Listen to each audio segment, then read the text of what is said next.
designer to create rich internet applications. It allows them to start with static images, a picture of what the application looks like, and to transform it in place into a running application.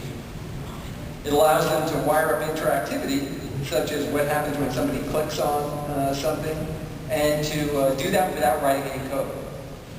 And one of the hardest things in developing applications is working with data, and Thermo allows the designer to create applications that use dynamic data without actually having access to that data source.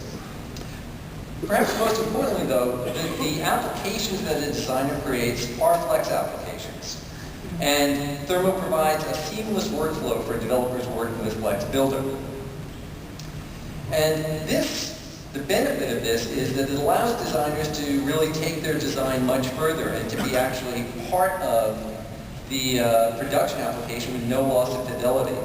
So a designer can truly own the design of the application during the iterative development process. So Stephen Heintz is going to walk us through using an early version of Thermo and give you a better idea of how it works. Great, thanks a lot, Mark. So while Mark was talking, I loaded up Thermo here, and you're going to notice as we walk through Thermo today that it looks and feels like a designer tool, a tool that customers of and users of Adobe Photoshop, Illustrator, and Fireworks are going to feel very comfortable in. There's a number of new UI elements in Thermo that I'm going to point out along the way as well. So the first thing I'm going to do is I'm going to create a new RIA application design in Thermo. And to do that, I'm going to leave the default settings here at 1024 by 768. I'm going to say New File. So I've got a new blank application canvas here. Now, I can use some of the drawing tools in Thermo to wireframe out some of the major sections of my app here.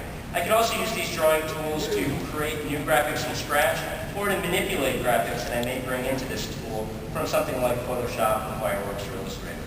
So I'll grab the rounded rectangle tool here, and I'll go onto my application canvas. And here's one of the new UI elements you'll notice. As I drag out this rectangle, you'll notice this in-context display. It gives us quick, easy access to the X, Y, and coordinates of this rectangle as I drag it out.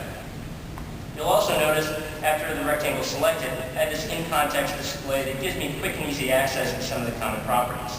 Like I can turn this rectangle a nice dark gray here. I'm going to map out another section of my app here. Maybe this will be a status window as we start to build this up. And I will turn this a nice shade of green. Mark doesn't like green.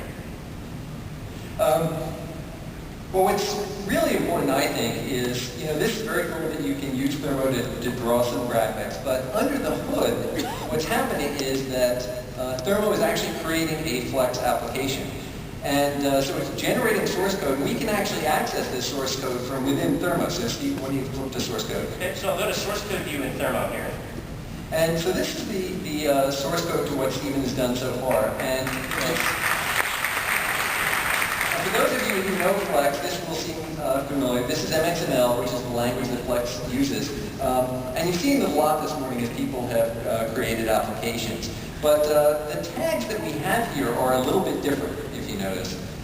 They represent graphics. So one of the things we've done is we've enhanced the Flex framework with all of the concepts that a designer uses. So we have a complete representation of all the graphics that Flash has. But since it's Flex, you can then take that and augment that with things like states and transitions to make it really come alive. And in fact, what Stephen can do is modify the code. So why don't you change that green to something nice like gray? Okay, I'll change it back to gray. Mark likes any color as long as it's a shade of gray. So now we see the change reflected in our design canvas. That's more like it. But I'm going to close this design, and we're going to take a look at another workflow in Thermo that we think is going to be very common. And to do that, I'm going to minimize Thermo for a second. I'm going to go down to Photoshop, and I'm going to pull up a comp, a static comp of an app that one of our designers has put together for us. Now, this is intended to be a music browser, and I wanted to thank Sub Pop Records out of Seattle, Washington, for lending us some of their popular CD titles today. You have friends in Seattle. We do have friends in Seattle. And so this is a static comp. It doesn't do anything, and it's hard for me to express exactly how I want the behavior to look and feel and what to happen when I mouse over things here. But you'll notice that the designer adhered to some best practices. They put the images in layers within the Photoshop project here. Text is in its own layers, so it'll be things that we can work with pretty easily in Thermo when we bring this in. So let me close Photoshop, and we'll go back to Thermo. And so now I'm going to start a new RIA application, but this time I'm going to do it by importing in that Photoshop PSD file. So I'll say import file. I found that PSD that we were just looking at. We'll take a second here. Now we have some options when we bring this PSD file in. How do we want the layers in that Photoshop file to be treated? In this case, I want them to be PNGs, so there'll be objects that we can start to work with in our Thermo app. Text will come in as Photoshop text, and it'll preserve the color and the font and the size and everything, all the properties of the text. So we'll bring that Photoshop file in, and now it's on my Thermo canvas. So it's actually been converted to MXML. Why don't you take a look at that? And as you can see, so this is obviously a larger example of the graphics tags in use, and as you'd expect, most of them are bitmap graphic objects. If you scroll down, you can see the text objects that Stephen spoke about. And what's exciting about this is that we've retained actually the textual information and the fonts that were selected, and we can use this as we're turning this into a real app. And in fact, I can actually run our app right now because it is a Flex app. This is a Flex app. Yep. And so we'll build this and bring it up in a standalone Flash player. You'll see it's a Flex app. It still doesn't do anything yet. It's still just a picture of a Flex app. So if I click on things, it doesn't work. But that's the next step we're going to do. We're going to start to now turn this static comp, or this picture of an app, into a real app. So the first thing I'm going to do is our designers drawn this rectangle up here. This is supposed to be a text box. So this rectangle here, and then we've drawn in some Photoshop text here. What I'm going to do is I'm going to right-click on this, and I'm going to use a command in Thermo called convert artwork to.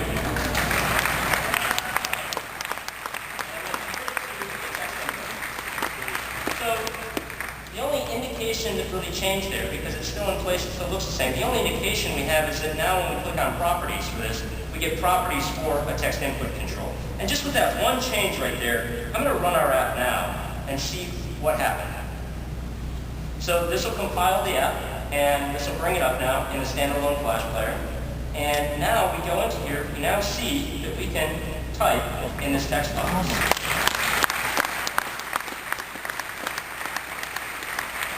As you see, it picked up all of the font information that we had there. It had the text. So why don't we take a look at actually what Thermo did under the covers. Okay. So since I have the text box selected on the canvas here, when I go to source view, that's going to be the item that's selected here. And again, designers never have to go to source view, but it's here in Powerful if you want. Right. And this, by the way, is the full Flex Builder editor, so that if you start typing code, you get great state completion. But what you're seeing is what Thermo did is it took, and there are really two reasons for this. The first is that the data is produced by the running application, and you're not running the application when you're designing, right? You're just working on the source code to it. In this case, there's another problem, which is we haven't actually written the code to produce that data. Now, designers figured out a long time ago how to handle this problem, and you can actually see it in our comp. And what they do is they use dummy data. So why don't we take a look and see how Thermo enables building lists like this. All right. So in our design comp, this second row here, what I'm intending is that I should be able to scroll back and forth in this role, and there should be some behaviors so that if I mouse over an item, I want it to grow bigger, and I want some additional information over here underneath it, like the album name and the artist name. So I'm going to work with some of the dummy data that's here to start designing that interaction. So the first thing I'm going to do is I'm just going to select the 6 objects here that we want to make up one of these lists. And I'm going to use a command in Thermo to convert the artwork to a list. Now, this is going to do 3 things. It's going to put a new list